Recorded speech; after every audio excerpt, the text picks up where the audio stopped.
نحمده ونستعينه ونستغفره ونعوذ بالله من شرور أنفسنا وسيئات أعمالنا من يهده الله فلا مضل له ومن يضلل فلا هادي له أشهد أن لا إله إلا الله وحده لا شريك له وأشهد أن محمدا عبده ورسوله لا نبي بعده اللهم صل وسلم وبارك وأنعم على نبينا محمد وعلى آله وأصحابه ومن تبعهم بإحسان إلى يوم الدين أما بعد.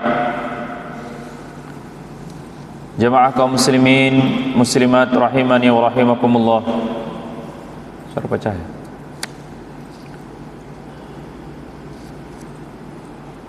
Puji syukur kita panjatkan kehadirat Allah Subhanahu wa taala atas limpahan nikmat dan karunia-Nya, di mana Allah Subhanahu wa taala masih senantiasa memberikan kita kesehatan, kekuatan dan kesempatan, sehingga Allah Subhanahu wa taala memberikan kemudahan kepada kita untuk menjalankan ibadah salat maghrib dan juga melaksanakan salah satu rutinitas kita, yaitu duduk dalam majelis ilmu.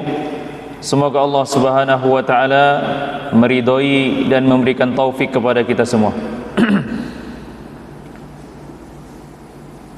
Pada malam hari ini, Bapak Ibu sekalian, kita akan membahas satu materi dari kitab Targhib wa Tarhib, melanjutkan dari pembahasan materi yang sebelumnya, di mana pada malam hari ini kita akan membahas satu hadis Nabi SAW yang menyebutkan tentang keadaan orang-orang pada hari kiamat, di mana orang-orang akan ditanyakan tentang kondisi kehidupan mereka. Di antaranya adalah umur yang mereka miliki. Allah Subhanahu wa taala akan menanyai tentang masa muda di antara kita. Allah Subhanahu wa taala akan bertanya tentang harta yang kita miliki. Dan Allah Subhanahu wa taala akan menanyai setiap seorang hamba tentang jasadnya, badannya yang telah Allah Subhanahu wa taala berikan di dunia, dia gunakan untuk apa saja. Hadis yang akan kita bahas yang datang dari Abu Barzah Al-Aslami radhiyallahu anhu, dia berkata bahwa Rasulullah sallallahu alaihi wasallam bersabda, "La tazalu qadama 'abdin yaumal qiyamah hatta yus'alu an umrihi fima afnah wa an ilmihi fima fa'ala fihi wa an malihi min aina iktasabahu wa fima anfaqahu wa an jismihi fima ablah." Tidaklah kedua kaki seorang hamba bergeser pada hari kiamat sehingga dia ditanya tentang umurnya, untuk apa dia habiskan, tentang ilmunya, apa yang dia lakukan dengannya, tentang hartanya, dari mana dia memperolehnya, dan pada apa dia menginfakkannya, dan tentang jasadnya, untuk apa dia gunakan. Jemaah sekalian, di dalam hadis ini ada setidaknya 4 poin penting, di mana Allah Subhanahu wa taala memberikan kabar kepada kita akan terjadi suatu masa di mana Allah Subhanahu wa taala akan meminta pertanggungjawaban terhadap apa yang telah Allah Subhanahu wa taala berikan kepada kita. Allah memberikan harta, maka Allah mempertanyakan harta yang Allah titipkan kepada kita. Allah memberikan umur kepada kita, maka Allah Subhanahu wa taala mempertanyakan umur yang sudah Allah berikan kepada kita itu untuk apa saja digunakan di dunia ini. Allah Subhanahu wa taala meminjamkan jasad yang Allah Subhanahu wa taala sempurnakan jasad ini dan lebih baik di antara makhluk-makhluk yang lain. Maka Allah Subhanahu wa taala mempertanyakan itu semua. Nabi kita Muhammad sallallahu alaihi wasallam mengabarkan kejadian ini, bahwasanya akan terjadi suatu kondisi di mana seseorang tidak akan bergeser satu langkah pun dari hadapan Allah Subhanahu wa taala. Apakah dia nanti masuk neraka ataukah masuk surga, dia tidak akan berpindah dari tempatnya itu. Pada yaumul hisab, hari di mana segala sesuatu dimintai pertanggungjawaban oleh Allah Subhanahu wa taala. Ya, jadi ini sebenarnya jemaah sekalian merupakan rahasia atau kisi-kisi dari Nabi kita Muhammad sallallahu alaihi wasallam, yang di mana Allah Subhanahu wa taala akan mempertanyakan perkara ini. Maka seharusnya sebelum kita sampai pada masa itu, setidak-tidaknya kita sudah tahu soal dan jawabannya. Ya. Karena kita sendiri yang akan nanti menjawabnya. Kita sendiri nanti yang akan berhadapan dengan Allah Subhanahu wa taala sesuai kondisi yang dilakukan dan dirasakan oleh seorang manusia waktu di dunia. Tentang umurnya dipertanyakan oleh Allah Subhanahu wa taala, tentang hartanya dipertanyakan oleh Allah Subhanahu wa taala, tentang jasadnya. Allah memberikan kesehatan, Allah memberikan mata, Allah memberikan badan yang sempurna ini, digunakan untuk apa saja. Jadi pertanyaan ini nanti akan datang jemaah sekalian.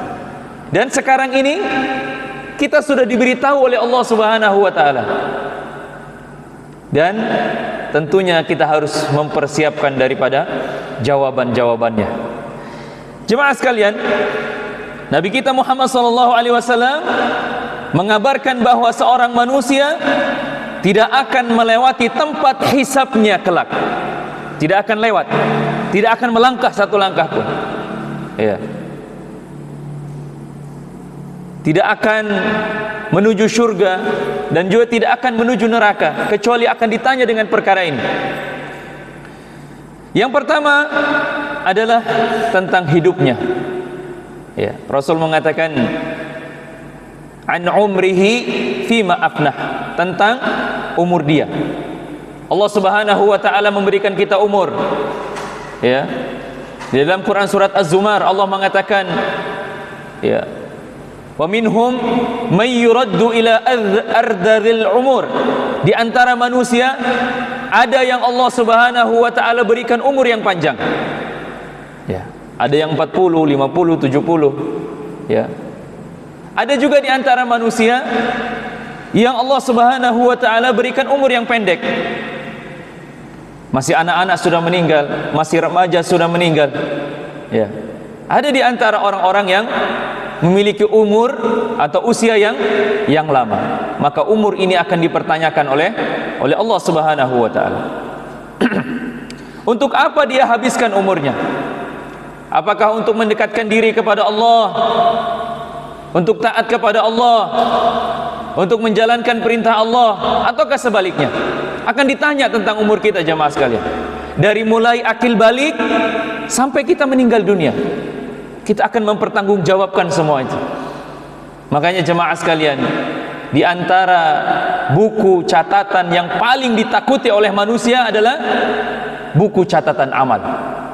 Padahal buku catatan amal itu adalah dia sendiri yang menulisnya, bukan orang lain yang mengarangnya. Tapi di antara catatan amal kita semua, kita sendiri yang mengisinya. Ya. Hari ini berbuat apa, kemarin berbuat apa, besok merencanakan apa, kita sendiri yang akan mengisi catatan amal kita. Tapi di antara manusia akan mengkhawatirkan tentang catatan amal perbuatannya.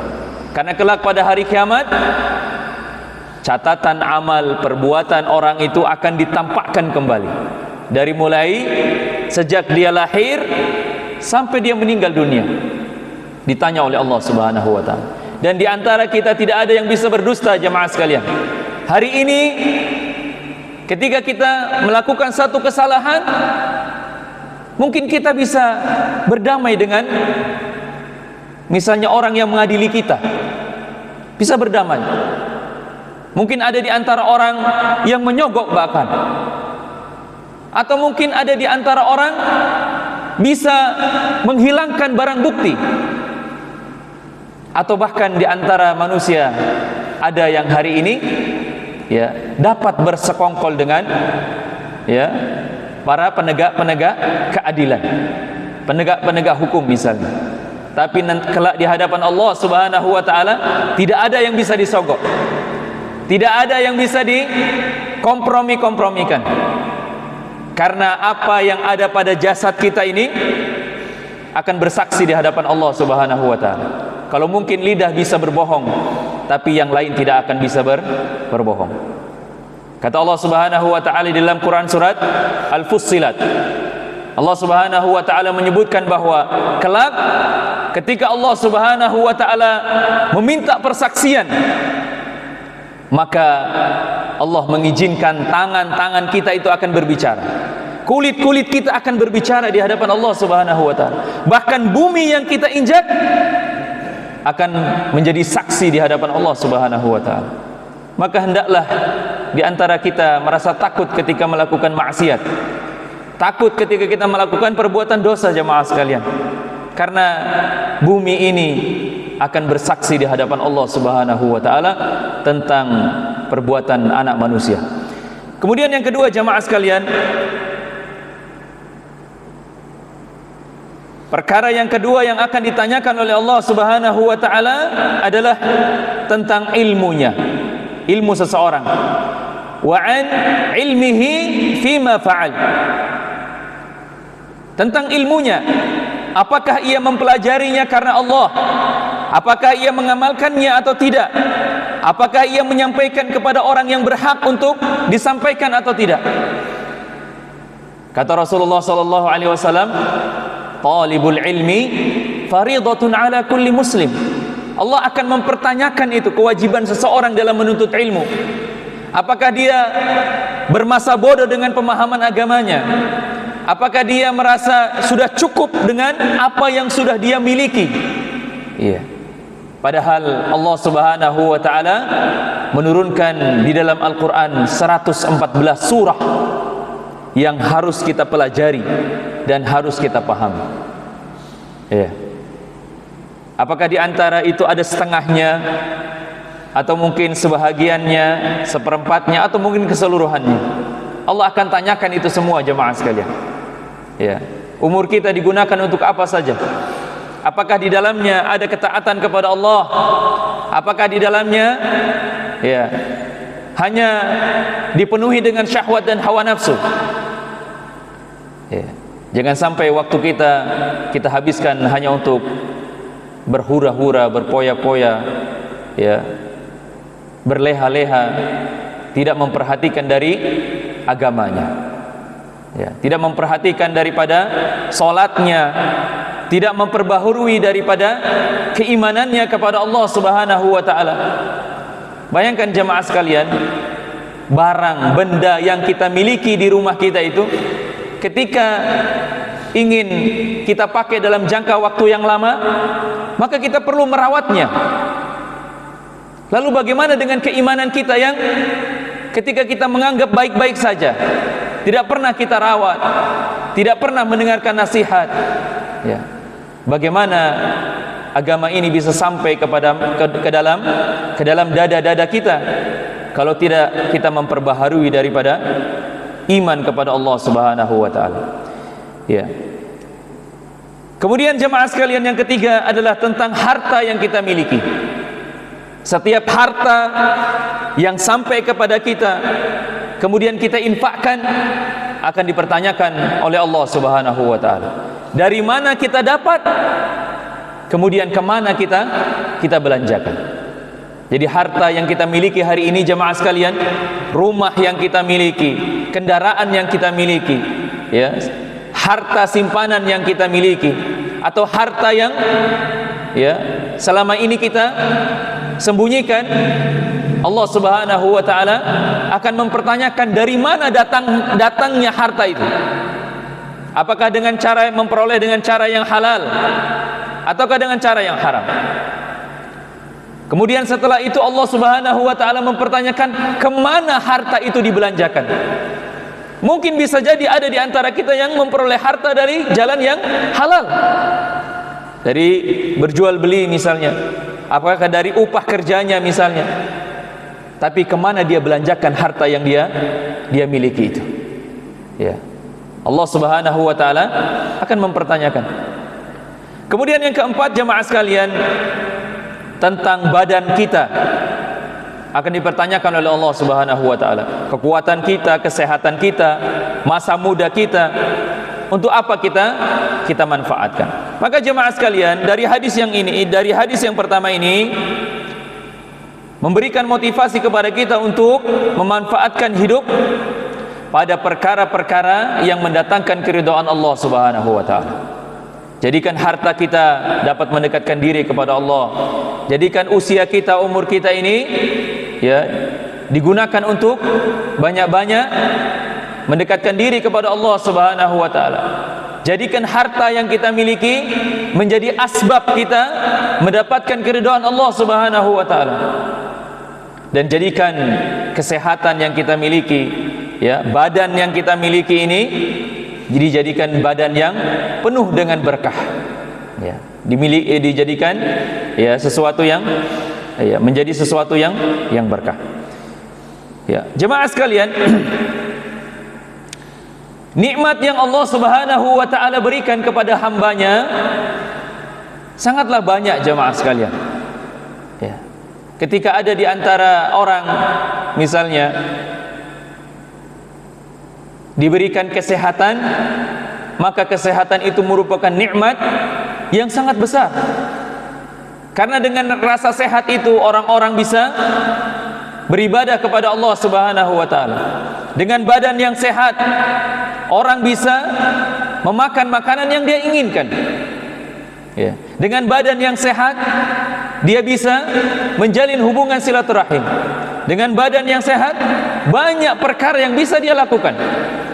Tapi kalau sakit, ya, tidak bisa melakukan aktivitas yang terlalu banyak.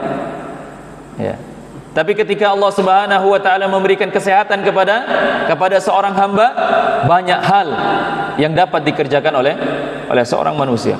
Allah memberikan penglihatan kepada kita. Betapa nikmatnya orang yang dapat melihat. Banyak di antara orang-orang saudara-saudara kita kaum muslimin yang pada saat hari ini tidak mampu melihat indahnya dunia ini. Ya, dia hanya melihat satu warna gelap.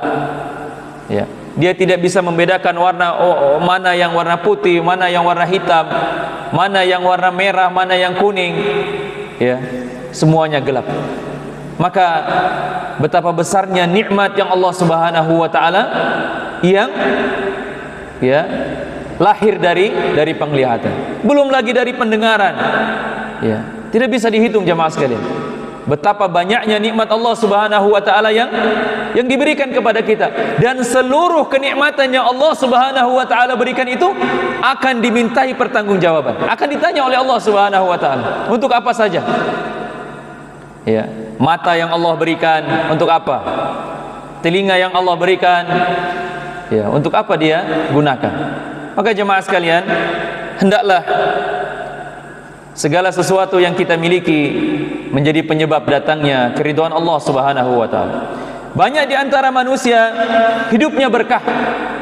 Ya, bukan sedikit jemaah. Banyak di antara manusia yang hidupnya berkah. Dia dapat melangsungkan kehidupan sehari-harinya. Dan hampir sebahagian besar hidupnya digunakan untuk ibadah. Hidupnya berkah. Ya. Dia dapat memenuhi nafkah keluarganya, tapi dia juga tidak pernah lupa dengan kewajiban kepada Tuhannya. Banyak di antara orang yang umurnya berkah, ya, dengan umur yang diberikan oleh Allah Subhanahu wa taala, dia dapat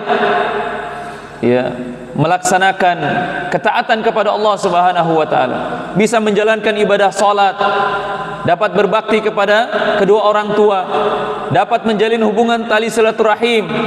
Ya, banyak hal yang bisa dia lakukan. Ya, banyak di antara orang yang hidupnya berkah, umurnya berkah. Dan ada juga di antara orang-orang yang umurnya tidak berkah. Dengan umur yang diberikan oleh Allah Subhanahu wa taala, dia tidak mampu menjadikan umurnya ya sebagai sarana mendekatkan diri kepada Allah Subhanahu wa taala. Terkadang ada orang yang mungkin usianya sama, tapi keberkahannya berbeda-beda. Sama-sama misalnya umurnya 40 tahun, tapi yang satu dia gunakan banyak mendekatkan diri kepada Allah, beribadah ya, digunakan untuk sholat, digunakan untuk datang ke masjid, digunakan untuk menuntut ilmu. Banyak hal yang bisa dia lakukan. Tapi ada di antara orang yang umurnya sama, Allah tidak memberikan keberkahan kepada umurnya ya. Yang mungkin masjid jaraknya dekat terasa jauh, yang mungkin orang tuanya dekat, dia tidak bisa berbakti kepada orang tuanya ya, padahal orang tuanya dekat ya. Ada di antara manusia yang diberkahi daripada hartanya. Allah Subhanahu wa taala memudahkan dia dalam membelanjakan dari harta yang diberikan oleh Allah Subhanahu wa taala. Dia membantu orang miskin, membantu anak yatim, membangun masjid ya, membangun madrasah-madrasah. Banyak hal yang bisa dia lakukan dengan hartanya. Sedangkan ada di antara orang lain yang tidak berkah hartanya. Harta yang banyak akan tetapi hanya menjadi simpanan, tidak menjadi berkah. Atau mungkin bisa jadi ya, harta yang dia miliki justru tidak bermanfaat bagi dirinya ya, tidak bermanfaat bagi dirinya, hanya dikumpulkan untuk diwariskan kepada ahli warisnya saja. Dan harta yang sudah beralih kepada ahli waris itu juga akan dimintai pertanggungjawaban kepada Allah Subhanahu wa taala. Ada di antara manusia jemaah sekalian yang juga diberkahi daripada ilmunya.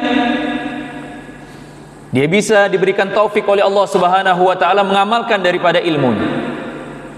Hatinya mudah untuk tergerak, hatinya mudah untuk mendengarkan nasihat ya.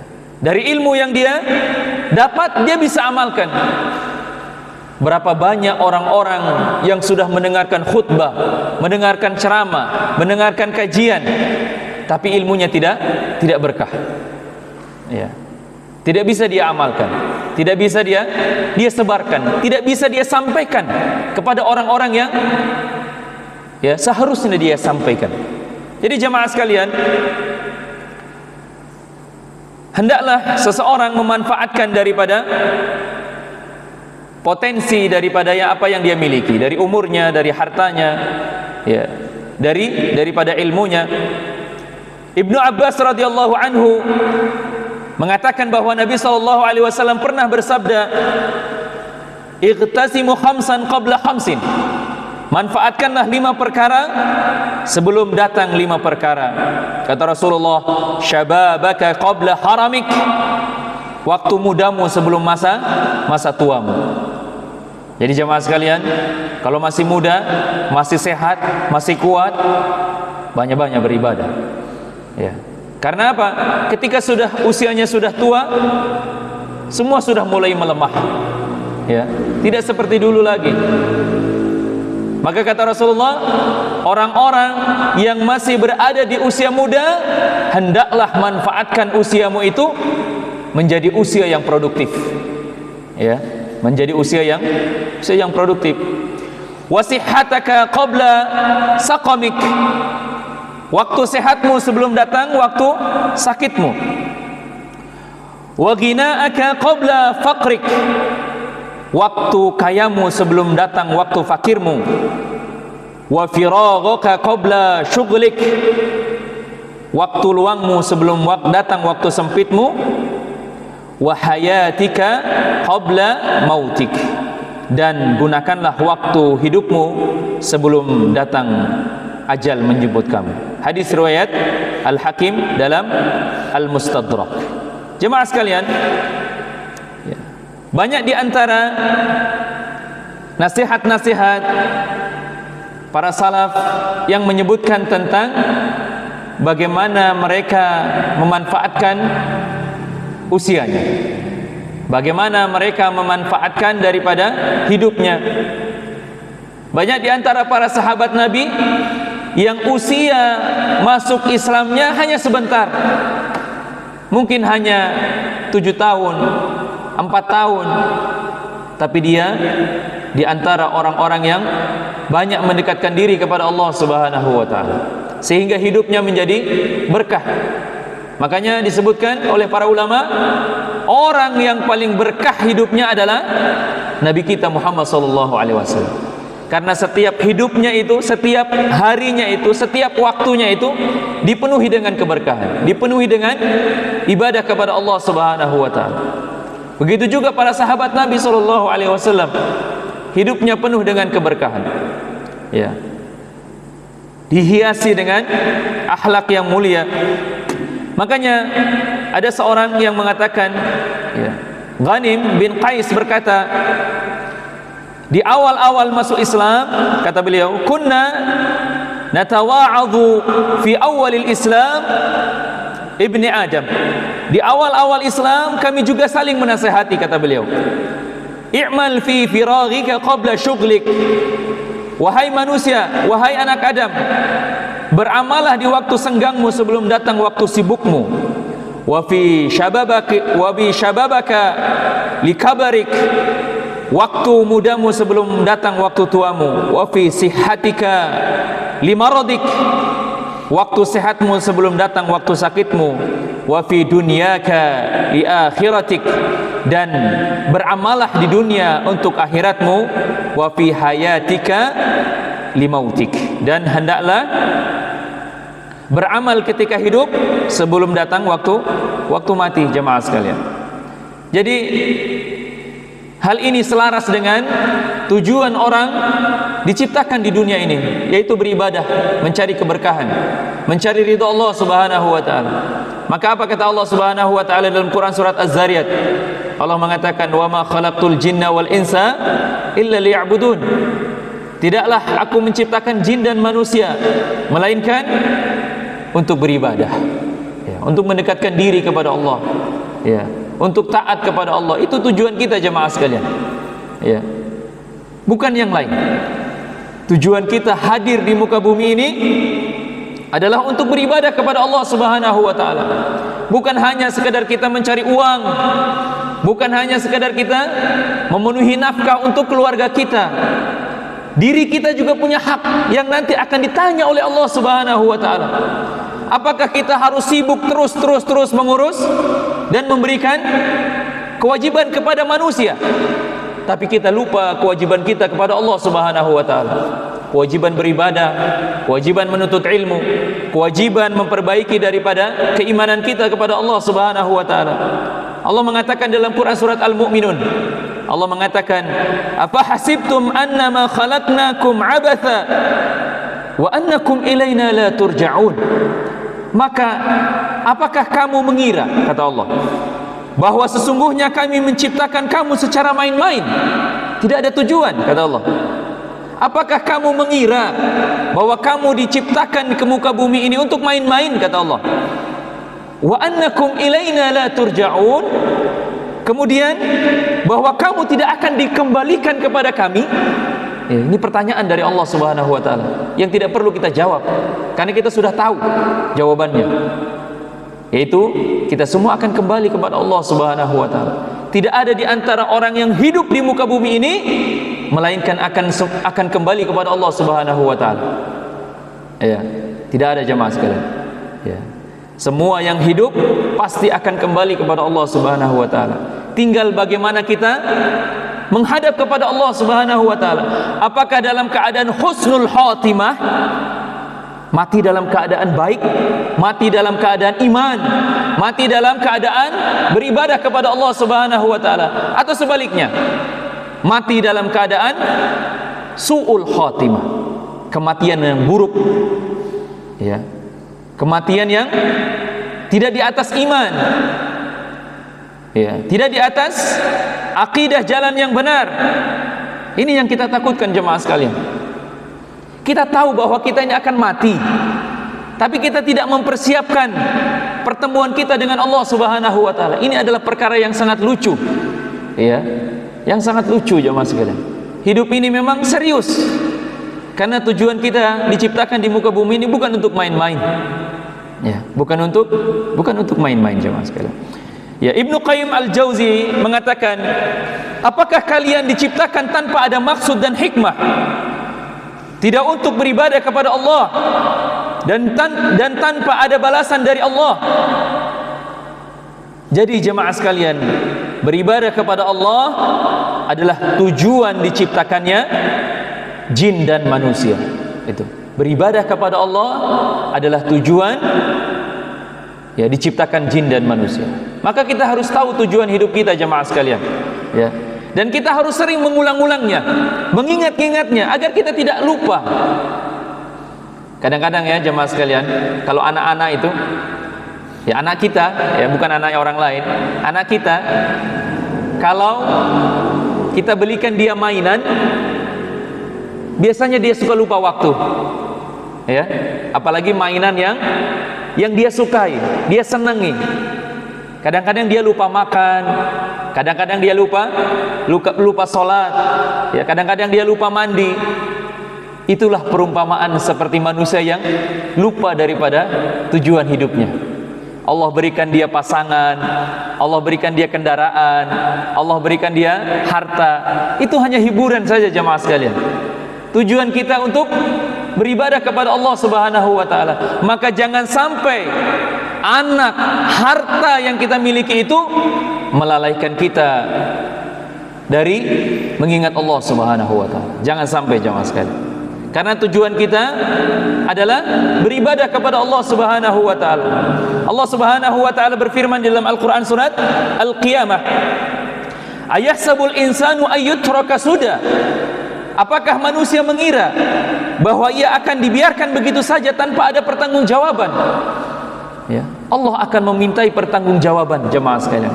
Bahkan dari 1 rupiah yang kita dapat, yang kita usahakan, ya, akan ditanyakan oleh Allah Subhanahu wa taala. Makanya jemaah sekalian, orang yang paling lama masuk surga itu adalah orang kaya. Karena pertanyaannya begitu banyak. Ya. Kata Rasulullah sallallahu alaihi wasallam, perbedaan antara orang kaya dan orang miskin jaraknya ya sekian tahun dan sekian tahun, panjang. Kenapa jemaah sekalian? Kenapa orang miskin cepat masuk surga? Karena pertanyaan sedikit. Sedangkan orang kaya ya 1.000, 2.000, 3.000, 1 juta, 2 juta, 3 juta akan ditanya oleh Allah Subhanahu wa taala, dari mana engkau dapat dan kemana engkau ya belanjakan. Ya. Jadi jemaah sekalian, seharusnya pertanyaan itu kita sudah tahu jawabannya. Ya. Maka hati-hatilah, jangan sampai pertanyaan atau jawabannya itu akan membawa dampak yang buruk bagi diri kita. Dan itu semua akibat dari perbuatan diri kita sendiri. Kita tahu harta kita mau ditanya oleh Allah Subhanahu wa taala, maka hendaklah mencari harta dengan cara yang halal. Kemudian membelanjakannya dengan cara yang baik, yang halal. Allah akan mempertanyakan umur kita. Ya. Mungkin usia kita di masa lalu penuh dengan berbagai macam ya catatan buruk misalnya. Tapi Allah sampai saat ini masih mengizinkan kita untuk bertaubat. Itu artinya apa? Artinya Allah Subhanahu wa taala masih membuka pintu-pintu kebaikannya. Maka hendaklah digunakan untuk beribadah kepada Allah ya, agar masa-masa lalu kita yang buruk itu diampuni dan dimaafkan oleh Allah Subhanahu wa taala. Imam Asy-Syafi'i rahimahullah mengatakan, la yu'maru wa la yanha. Apakah manusia mengira ketika diciptakan itu tanpa diperintah dan tanpa dilarang? Ini kata Imam Asy-Syafi'i. Kemudian ulama yang lain mengatakan, la yusabu wa la yu'aq. Apakah mereka diciptakan tanpa ada balasan dan tanpa ada siksa? Ya. Semuanya tujuannya ya adalah ya, dengan tujuan yang sama. Allah Subhanahu wa taala mendatangkan kita ke muka bumi ini ya untuk beramal, kemudian nanti akan dibalas oleh Allah Subhanahu wa taala. Maka lelah-lelahnya kita hari ini jamaah sekalian, lelah-lelahnya kita hari ini tidak akan sedikit pun disia-siakan oleh Allah Subhanahu wa taala. Rasa capek mencari nafkah untuk keluarganya ya, sebagai rasa tanggung jawab kepada keluarganya, rasa lelah dalam menuntut ilmu, rasa ngantuk, rasa lelah, capek dalam menjalankan ibadah salat, puasa, haji dan umrah, itu tidak akan disia-siakan oleh Allah Subhanahu wa taala. Tidak akan jemaah sekalian. Ya. Maka yakinlah, sekecil apapun kebaikan yang kita lakukan pasti akan dibalas oleh Allah Subhanahu wa taala. Dan sekecil apapun keburukan yang kita kerjakan pasti akan dibalas oleh Allah Subhanahu wa taala. Faman ya'mal misqala dzarratin khaira yarah. Barang siapa yang melakukan kebaikan meskipun hanya sebesar biji zarrah, pasti Allah akan menampakkan daripada balasannya. Maka jemaah sekalian, hendaklah kita memperbanyak beribadah kepada Allah Subhanahu wa taala dan mengurangi daripada ya perbuatan-perbuatan maksiat. Di dalam hadis yang selanjutnya jemaah sekalian, Rasulullah sallallahu alaihi wasallam bersabda, "Ma tuzalu qadama 'abdi yaumal qiyamah hatta yus'alu an arba'." Tidak akan bergeser kaki anak Adam pada hari kiamat hingga dia ditanya tentang 4 perkara. Tentang umurnya, untuk apa dia habiskan, tentang masa mudanya, untuk apa dia gunakan, tentang hartanya, dari mana dia mendapatkannya dan untuk apa dia menginfakkannya, serta tentang ilmunya, apa yang dia lakukan dengannya. Kemudian hadis yang diriwayatkan oleh Ibnu Mas'ud dari Nabi SAW, la yazalu qadam ibni Adam yaumal qiyamah hatta yus'alu an khamsah. Tidak akan bergeser kaki anak cucu Adam pada hari kiamat sampai dia ditanya oleh Allah Subhanahu wa taala 5 perkara. An umrihi fima afnah. Yang pertama adalah tentang umurnya. Wa an syababihi fima ablah. Yang kedua adalah tentang masa mudanya, untuk apa dia habiskan. Wa an malihi min aina iktasabahu wa fima anfaqahu. Kemudian tentang hartanya, dari mana dia dapat dan untuk apa dia infakkan. Kemudian yang kelima, wa madza amila fima alim, dan akan ditanya tentang ilmu yang dia miliki. Maka jemaah sekalian, ilmu yang kita miliki, yang kita sudah tahu, akan dimintai pertanggungjawaban di hadapan Allah Subhanahu wa taala. Apakah dengan ilmu yang kita miliki kita amalkan? Apakah dengan ilmu yang kita miliki ini ya disampaikan kepada orang lain? Apakah dengan ilmu yang kita miliki ini bisa menambah keimanan? Ya, karena ada di antara orang yang ketika sampai kepadanya ilmu kemudian dia tolak. Ya. Karena berselisih dengan